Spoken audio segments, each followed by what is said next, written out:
बघा, आपल्या दारामध्ये आपण काय करतो, खूप वेगवेगळ्या प्रकारचे फुल झाडं लावतो आणि आपल्या आवडीनुसार लावतो. आपल्याला ज्या प्रकारचे फुलं पसंत आहेत त्या प्रकारची आपण आपली बाग तयार करतो. पण आपल्याच या गार्डनमध्ये, बागेमध्ये आणि आपल्या दारासमोर बाकी सर्व फुलं असले तरी चालतील, पण त्या फुलामध्ये हे 2 फुलाची झाडं आपल्या दारात आवर्जूनच असायला हवीत.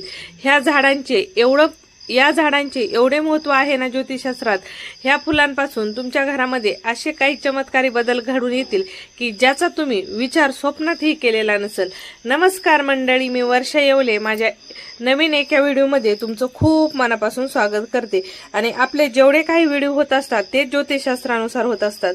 आणि आज मी तुम्हाला 2 फुलाच्या झाडाचं महत्त्व सांगणार आहे. आपल्या फुलबागेमध्ये, आपल्या दारामध्ये आणि आपल्या गार्डनमध्ये हे 2 फुलाची झाडं असायलाच हवी. आणि त्या फुलामध्ये कोणतं फुल, एक तर आहे प्राजक्ताचं फुल आणि दुसरं मी पुढं लवकरच सांगणार आहे. प्राजक्ताचं झाड आपल्या दारामध्ये असायलाच हवं. आता प्राजक्ताच्या झाडाचा इतिहास काय आहे, प्राजक्ताच्या झाडाचं महत्त्व काय आहे ते तुम्हाला आज मी सगळ्यात पहिलं सांगते. आपल्या पौराणिक कथानुसार समुद्र मंथनातून 14 रत्नापैकी एक रत्न म्हणून प्राजक्ताच्या झाडाची निर्मिती झाली आहे. नंतरून श्रीकृष्णाने हे झाड स्वर्गातून पृथ्वीवर आणलं होतं आणि सगळ्यात पहिलं हे झाड स्वर्गामध्येच लावलं होतं. हे झाड या झाडाला कल्पवृक्षही मानलं जातं. याच्या सुगंधाने मनातील नकारात्मकता नष्ट होते आणि कुंडलीतील शुक्र ग्रह मजबूत होतो आणि सुख समृद्धी देखील मिळते. तसंच समुद्र मंथनातून माता लक्ष्मी आणि प्राजक्त दोन्ही एकाच वेळेला उत्पन्न झाले, त्यामुळे प्राजक्त हे लक्ष्मीचा बंधू मानले जातं. आणि प्राजक्ताची फुलं हे स्वयंभू पवित्र मानली जातात आणि जमिनीवर गळलेली ही एकमेव फुलं देवाला वाहिली जातात. बाकीची जी फुलं असतात ते फुलं झाडाचे तोडूनच देवाला वाहिली जातात. पण प्राजक्ताचं जे फुलं असतं ते फुल चुकूनही झाडाचं तोडून देवाला वाहिलं जात नाही, ते अशुभ मानलं जातं. प्राजक्ताच्या फुलाचा नेम आहे की प्राजक्ताचं फुल खाली धरतीवर पडल्यालाच देवाला व्हायचं असतं. आणि हे फुल महालक्ष्मीला वाहिल्यानंतर तुमच्या घरामध्ये पैशा पाण्याची कधीच कमतरता भासत नाही, कारण प्राजक्ताचं फुल जे आहे ते महालक्ष्मीला खूप प्रिय आहे. स्वतः प्राजक्ताच्या झाडामध्ये महालक्ष्मी विराजमान असते. तर त्याच पद्धतीने या प्राजक्ताच्या झाडापासून मी तुम्हाला खूप चांगल्या पद्धतीचे 2 तोडगे सांगणार आहे. जे केले ना तुम्ही तर त्याच्यापासून तुम्हाला तुमच्या घरामध्ये खूप चांगला बदल घडून येईल. सगळ्यात पहिलं तर तुमच्या घरामध्ये सुख, समृद्धी आणि लक्ष्मी टिकून राहण्यासाठी प्राजक्ताच्या झाडापासून एक मस्त तोडगा आहे, तो नक्की करून पाहावा. शुक्रवारी प्राजक्ताचे पडलेले फुलं लाल कपड्यामध्ये बांधून ते तिजोरीमध्ये ठेवायचे. याने काय होतं की तुमच्या घरामध्ये पैशाची चणचण कधीच भासत नाही आणि तुमच्या घरामध्ये पैशाची जी आवक आहे ती नेहमी वाढत राहते.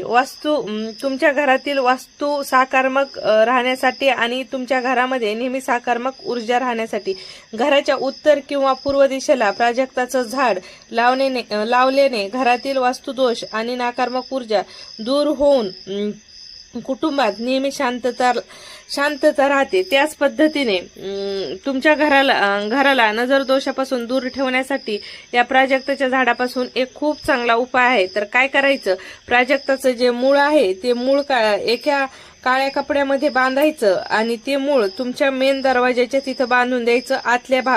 मेन जो दरवाजा आहे जिथून तुम्ही घरात आत बाहेर करता तिथलच्या त्या दरवाजाच्या मधल्या बाजूनी तुम्हाला काय करायचंय, हे प्राजक्ताचं मूळ एका काळ्या कपड्यामध्ये बांधून ठेवायचं.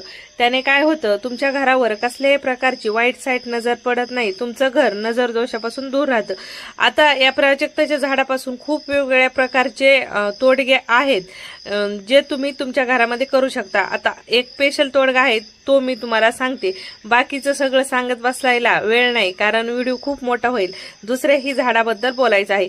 तो तोडगा असा आहे की प्राजक्ताची जी फुलं आहेत झाडाच्या खाली पडलेले, ते झाडाच्या खाली पडलेले फुलं घ्यायचे, ते फुलं वाळवायचे आणि त्याची पावडर घेऊन एका चांदीच्या डब्यामध्ये किंवा डबीमध्ये भरून ठेवायची. आणि ही पावडर तुम्ही काही जेव्हा स्पेशल कामासाठी बाहेर पडताना त्यावेळेस डोक्याला टिखा लावून बाहेर निघायचं, ज्याने तुमचे आडलेले कामं पूर्ण व्हायला मदत होते. तर नक्की तुम्ही हे करून पाहू शकता. आणि तुमच्या मुलांची अभ्यासात एकाग्रता वाढवण्यासाठी ही पावडर तुमच्या मुलांना अभ्यास करताना डोक्याला टिका लावून द्यायचा, ज्याने तुमच्या मुलांची अभ्यासामध्ये एकाग्रता वाढते. त्याच पद्धतीने पुढचं जे झाड आहे ते झाड आहे जास्वंदीचं. आता आपण फुलाचे वेगवेगळ्या प्रकारचे झाडं लावतोच, पण जास्वंदीचं जे झाड आहे ना, ते जास्वंदीचं झाड आवर्जून तुम्ही तुमच्या दारामध्ये लावा आणि लाल कलरच्या फुलाचं जास्वंदीचं झाड लावा. हे जे फुल आहे ते श्री गणेश आणि सूर्यदेवताला प्रिय आहे. यामुळे कुंडलीतील सूर्य आणि मंगल ग्रहाचे दोष दूर होतात. दर रविवारी तांब्याच्या तांब्यात पाणी घेऊन व त्यात लाल जास्वंदीचं एक फूल टाकून सूर्याला ह्या फुलाचा अर्क दिला ना, यामुळे काय होतं, आपला मान सन्मान वाढतो, आपल्या करिअरमध्ये आपल्याला यश भेटतं. त्याच पद्धतीने जास्वंदीचं जे फुल आहे ना, ते फुल लाल रंगाचं असल्यामुळे मंगल आणि केतू ग्रहांचा जो दोष आहे तो दोष हे फुल दूर करतं.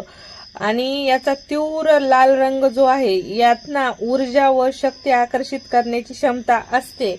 त्यामुळे श्री गणेश आणि माता काली दुर्गेला हे फूल अतिप्रिय आहे. संकष्ट चतुर्थी दिवशी ना इच्छापूर्तीसाठी जास्वंदीचे 21 फुलं आवर्जून तुम्ही गणपती बाप्पाला वाहा. एक एक करून वाहा. एक एक फुल वाहताना तुमच्या मनामधली जी इच्छा आहे ती फुलासोबत बोला. या पद्धतीने संकष्ट चतुर्थीला 21 जास्वंदीचे फुलं गणपती बाप्पाला वाहिल्यानंतर आणि तुमची जी इच्छा आहे ती बोलल्यानंतर तुमची जी इच्छापूर्ती आहे ती लवकरात लवकर व्हायला मदत होते. नक्की तुम्ही हा टोटका करून पाहू शकता. तसंच शुक्रवारच्या दिवशी माता कालीला किंवा दुर्गे माताला तुम्ही जास्वंदीचे फुलं वाहिल्यास तुमची इच्छापूर्ती व्हायला मदत होते. तुमच्या मनामध्ये जी गोष्ट आहे ती गोष्ट त्या फुलासोबत वाहताना बोला. नक्कीच ती गोष्ट तुमची पूर्ण व्हायला मदत होते. तर तुमच्या दारामध्ये तुम्ही हे जास्वंदीचं झाड आणि प्राजक्ताचं झाड लावल्यानंतर तुमच्या दारामध्ये तुमच्या घराच्या आसपास कशाही पद्धतीची निगेटिव्हिटी राहत नाही, नकारात्मक ऊर्जा राहत नाही. कारण हे दोन्हीही फुलं, हे दोन्ही झाडं आसपासच्या सर्व निगेटिव्ह लहरी स्वतःमध्ये खेचून घेतात आणि वातावरणाला प्रसन्न आणि सकारात्मक ठेवतात आणि तुमच्या घराला नजर दोषापासून दूर ठेवतात. तर तुमच्या गार्डनमध्ये हे 2 झाडं नक्कीच असायला हवीत. तुम्ही नक्की तुमच्या फुलांच्या झाडासोबत हे 2 झाडं तुमच्या दारामध्ये लावा. तर याचे आणखीन खूप सारे फायदे उपयोग आहेत, पण हे सांगत बसायला 1 घंट्याचाही व्हिडिओ कमी पडेल. पण ज्या मेन गोष्टी होत्या त्या तुमच्यासोबत शेअर केल्या. नमस्कार.